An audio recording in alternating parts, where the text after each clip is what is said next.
Well, September 11, 2001 will forever be marked in history, and people still remember when they heard the news. TV6's Rebecca Himmelstein is here with us now to enlighten us with what those stories were about. Rebecca? Well, Steve, obviously those attacks didn't happen here in the UP, but people were still affected by it. I spoke with people in the community about their stories and what they remember from that day.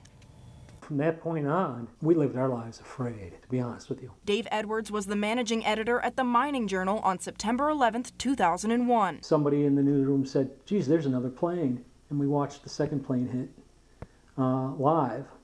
And at that point, we said, we're going to be tearing our front page apart and starting over. But his personal life would also be changed forever. My son Jake was in the Army, and I knew we were at war, and all our lives were about to change. We didn't even know who we were at war with, but we knew we were going to be in one. Just a few weeks later, he was in Afghanistan. Excuse me. But changed our lives.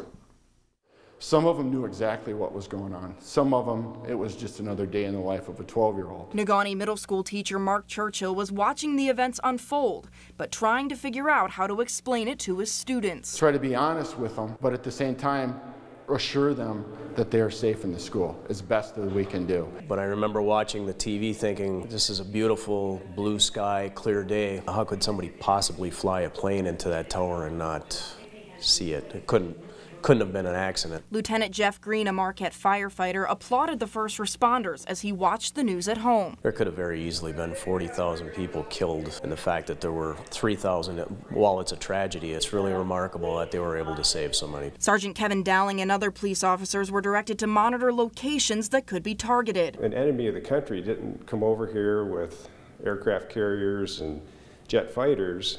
They took our open and free society and turned it against us.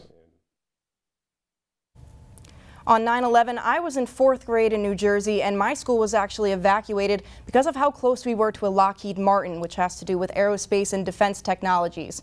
And my father had a meeting at the World Trade Center that day, which thankfully was moved to Boston just the week before, but he was stuck there with all of the trains shut down. So Steve, what are your memories from that day? You know, I remember it like it was yesterday because we were in the newsroom and we were watching it on the Today Show was taking it, and it just looked surreal, like, oh, this must be some horrible accident, and then forever, things change now forever. I know, it's weird. I was 9 years old, but I still remember it very vividly. A lot of people do. All right. Thanks a lot, Rebecca.